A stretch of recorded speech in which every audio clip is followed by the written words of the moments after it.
मारेगाव वार्ता news channel, ताज्या घडामोडी व परिसरातील वार्ता थेट आपल्यापर्यंत। मारेगाव वार्ता। टोमॅटो घेऊन जाणारा ट्रक पलटी, रस्त्यावर लाल चिखल। राळेगाव येथील घटना। देशभरात टोमॅटोचे भाव गगनाला भिडले आहेत, त्यामुळे ते सर्वसामान्यांच्या आवाक्याबाहेरचे होत चालले आहे। गरिबांनी तर टोमॅटो घेणं बंद केलं आहे। सध्या टोमॅटोची गणना सर्वात महागड्या भाज्यांमध्ये केली जात आहे। याच दरम्यान दुपारी 12 वाजताच्या सुमारास बेंगलोर येथून KA02 AG 5455 क्रमांकाचा टोमॅटो घेऊन यूपी कडे जाणारा ट्रक नॅशनल हायवे क्रमांक 44 वरील देवधरी घाटात अनियंत्रित होऊन उलटला।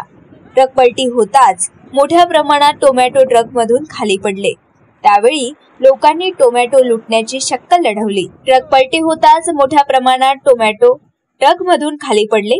त्याच वेळी लोकांनी टोमॅटो लुटण्याची शक्कल लढवली। पोलिसांनी तेथे पोहोचून कोणतीही घटना घडू नये म्हणून बंदोबस्त ठेवला होता। या घटनेत कोणतीच जीवितहानी झाली नसून मात्र टोमॅटो व ट्रक असे मिळून अंदाजे 5 लाखाचे नुकसान झाल्याचे ट्रक चालकाने माहिती दिली आहे। मारेगाव वार्ता, विलास साखरकर, राळेगाव, यवतमाळ।